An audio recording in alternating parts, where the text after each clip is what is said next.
My impression is that in recent decades, China has been frustrated with the limits of its control over North Korea, frustrated that the North Koreans proceed independently in ways that are not always in China's interest. But the fact remains that North Korea is one of China's few allies, almost its only ally. And in a way that the United States has sometimes in the past seen with some of its allies, the weak, small ally can still have a lot of leverage on the stronger supporting ally out of fear of losing that connection. So I have always thought that one of the dangerous things about the situation in East Asia is the inability of the United States and China to consult with each other in a serious way about how to handle a future crisis. For example, the possibility of extreme instability or collapse of the North Korean regime. I don't think that's likely. I think in the United States, at the end of the Cold War, there was too much optimism that all the communist regimes would collapse. And some Americans were surprised when North Korea did not. But the possibility of something like that happening is very dangerous because it's hard to know how that would be handled. If South Korea moves into North Korea to restore order, if there is such a collapse, what does China do? My own view is the United States should make clear that in that sort of a situation, the United States will not move its forces into North Korea, and that South Korea should be able to handle the situation on its own, which hopefully might be some reassurance to China. But for various reasons, the United States may not want to make a pronouncement of that sort. I don't know what the implications would be for relations with South Korea for trying to make discussion of this question more open, but it seems to me the lack of serious discussion is dangerous, although it's understandable why there are limits on how seriously we can discuss it with the Chinese government. They obviously have constraints about admitting the possibility of certain situations that we might want to plan for. However, the real question is how how North Korean nuclear weapons may affect Chinese calculations about what sorts of pressure or control or constraint they may need to try to put on North Korea and how they can do it. And I don't know what their innermost decisions on that are. My view on this probably is not typical of many American observers of national security, but it seems to me these changes are not tremendously significant as they're portrayed. In other words, I think they're more symbolic in significance than real substance, because the real change was North Korea's development of nuclear weapons in the first place, which goes back now over a decade. The fact that it is developing missiles with intercontinental capability, we saw as something that was coming. Now, of course, the sooner it comes, the worse the situation is. But the fact that the missiles are being tested is not a dramatic surprise. It does represent a failure of our hopes that we might have used the prospect of negotiations as leverage to keep them from testing enough to develop confidence in the capability. But the concessions that might have been necessary to get that to happen were not ones that the United States wanted to make anyway. And the problem is a serious one because certainly we have the image in the United States of the North Korean regime being less rational or reliable or less cautious than the old Cold War nuclear powers we were accustomed to confronting in the past. Hope that's not true. Hope that Kim Jong-un is, in the final analysis, a sensible strategist. But there is no good way that I can think of to deal with the threat to the United States from North Korean nuclear capability other than to rely on the traditional policy of strong deterrence. There in the past, some American administrations and some strategists believed that there was a promise in anti-ballistic missile defenses, that ABMs would be able to threaten to shoot down incoming missiles and to defend against them satisfactorily. I never had much confidence that that was a very solid solution. There's disagreement about that among American technologists and strategists, but I've always been skeptical. So fundamentally, I think the United States still has to rely on the basic threat to Kim Jong-un that if he ever attacks the United States with a nuclear weapon, his regime will cease to exist.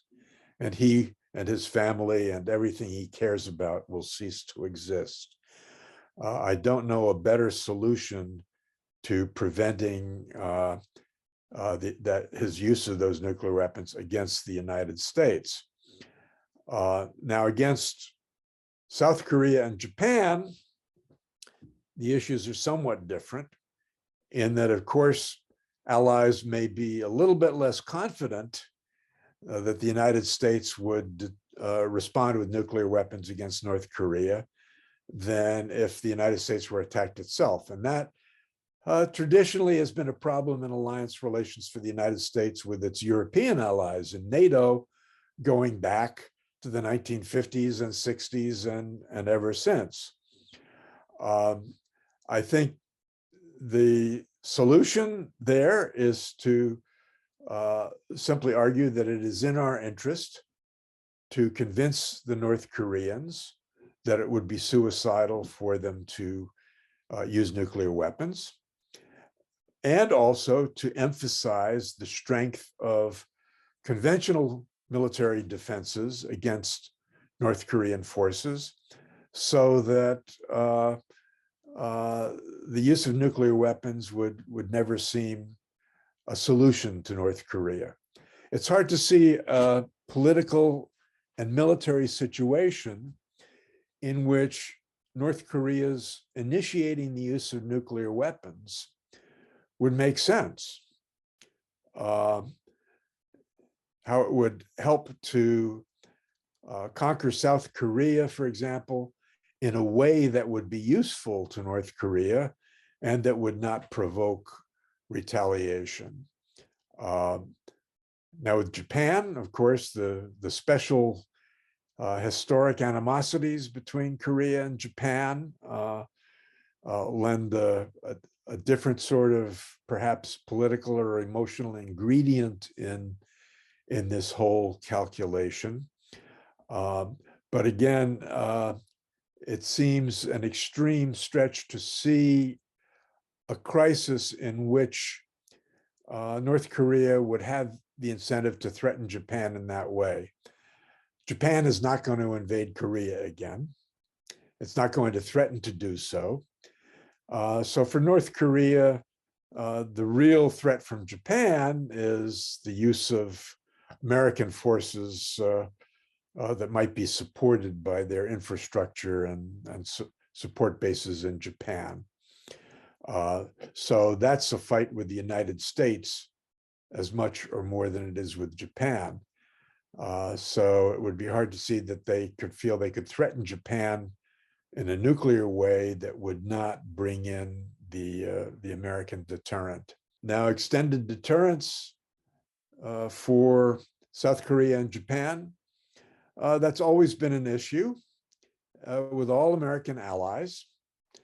And it's always cut both ways too, because very often allied governments are worried that the United States is not dependable in its promises to provide a nuclear umbrella, while very often the citizens of allied countries, the voters, are not enthusiastic about the idea of American nuclear posturing. So we get criticism from both sides among our allies on this question. And to me, there is no perfect solution. There is a logical reason that a cautious strategist in our East Asian allied countries might worry. But we have to do the best we can. And we have to say we've been using this policy for over 70 years since the Korean War, and it's the best we can do. The real solution is to remind our allies of the efforts the United States has always made for its allies in the post-World War II era.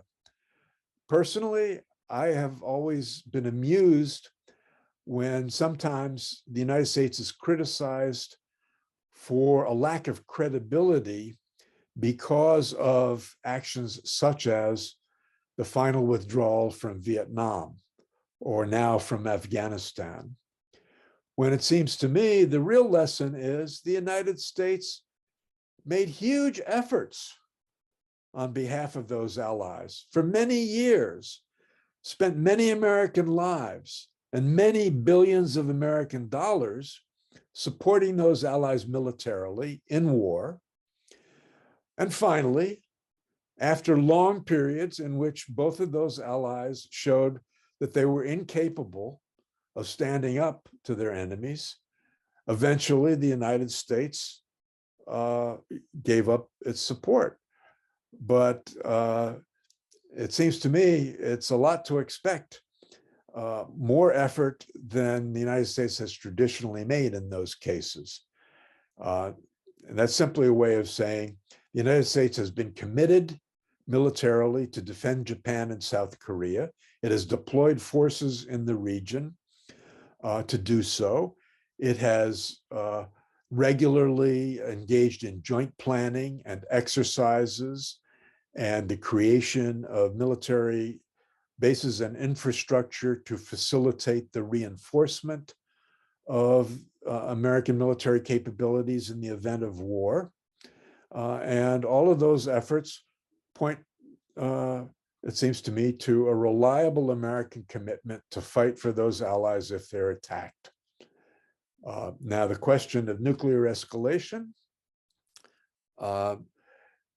it's, I think, the first challenge of strategy to provide the capabilities and incentives to deter potential enemies in Asia, North Korea, or hypothetically China, to deter them from seeing any potential benefit in initiating the use of nuclear weapons. And if then necessary, if it nevertheless happens, to consider appropriate retaliation, which could be limited according to the circumstances. So there's no perfect solution to that reassurance, but it seems to me the conventional military efforts that we have made are quite credible and are the first line of defense, which ought to be emphasized. A particular problem we face in the future is the reemergence of the Chinese-American antagonism and the shift of strategic planning towards the prospect of a major war between the great powers, which for most of the post-Cold War era, we had not worried about.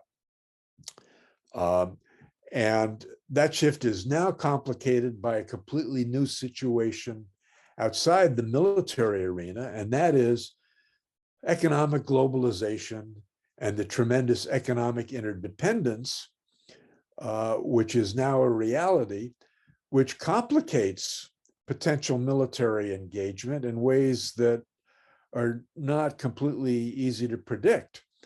We see some of this potential challenge emerging in the Ukraine war, how the economic interdependence complicates the potential military efforts.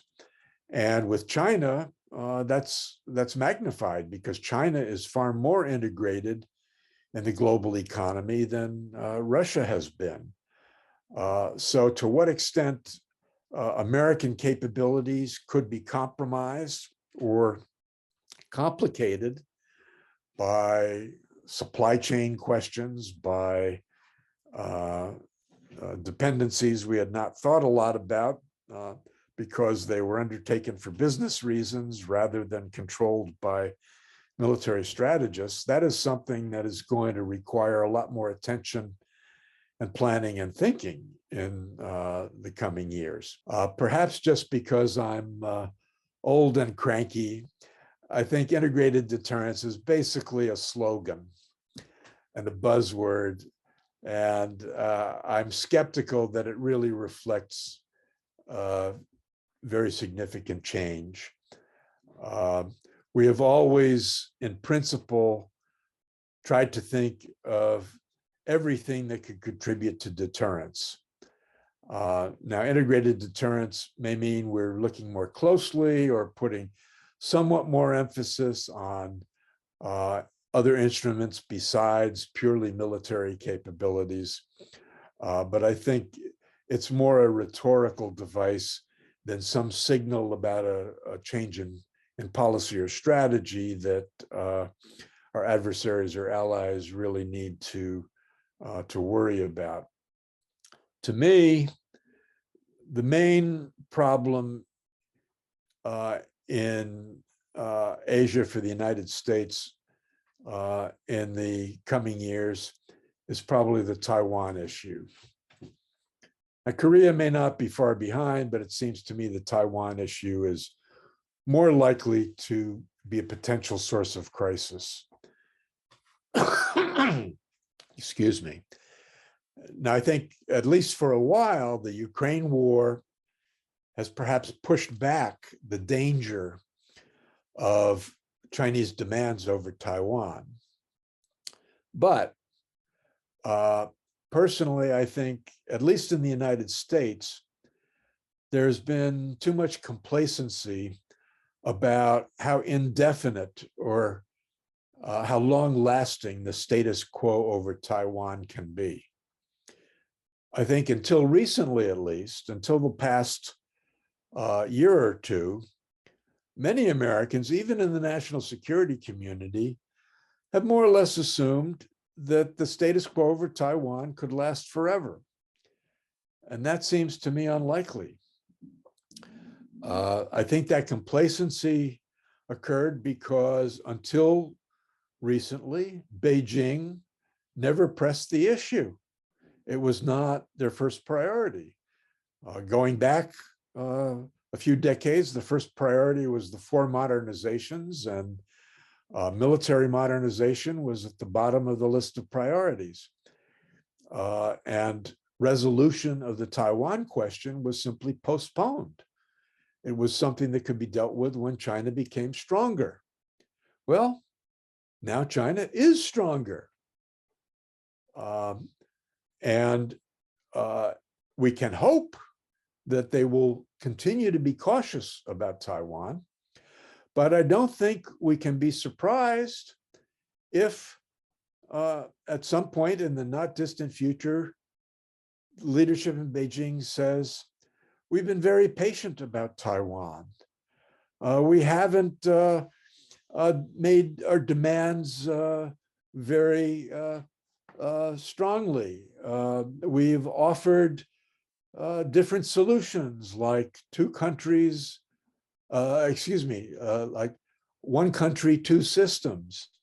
We've been very reasonable about this, but it's time to settle the issue. Now, hopefully that won't happen, but if it does, it should be no surprise. And it seems to me we are not in an ideal position to deal with it, because there is still some ambiguity about the nature and extent of the U.S. commitment to defend Taiwan.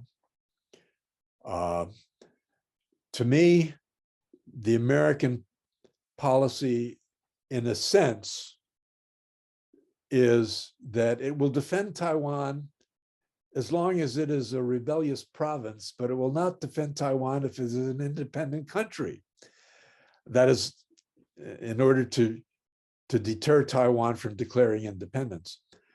But it seems to me that that policy, while it may make sense to sophisticated elites or strategists, will seem quite strange to normal people. And if there's a crisis over Taiwan, I don't think it's yet clear how that will play in domestic politics in the United States. So the danger is that the United States will not make clear what its policy on Taiwan is. The other danger is if it does make it clear, which could provoke a crisis. So it's a long-standing dilemma, but that dilemma could get more serious. So I would think that's a somewhat more probable danger than another Korean war. But I would put instability in North Korean, South Korean relations next on the list. The THAAD system, it seems to me, I understand the controversy about it and Chinese sensitivities, but I think the best strategic solution is to tell the Chinese, we're sorry, but the North Korean threat has to be dealt with. And if you don't like the THAAD system in South Korea, then you need to lean on the North Koreans to eliminate the threat. So there's a way out for China, hypothetically, if they're willing to expend the political capital to put pressure on North Korea.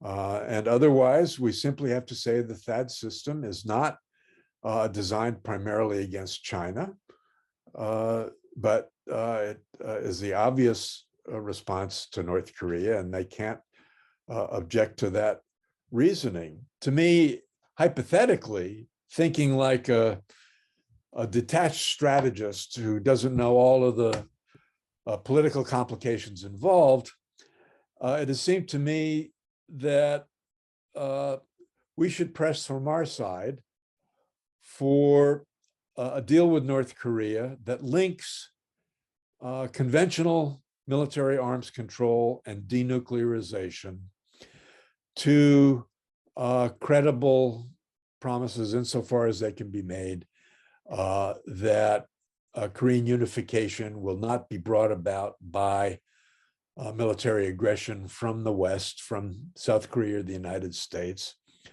and to try to find a conventional arms control solution that would at least give some degree of confidence to both sides in their conventional military security, and to trade that for a relief from sanctions for North Korea. But if North Korea is unwilling to compromise its military capabilities or to denuclearize, it seems to me the price should be the maintenance of the strongest sanctions possible. Now, that's not an original idea. It doesn't solve the problem, since it's probably unrealistic to think that that can be done, but I don't know a better solution. If I did, I would get the Nobel Prize.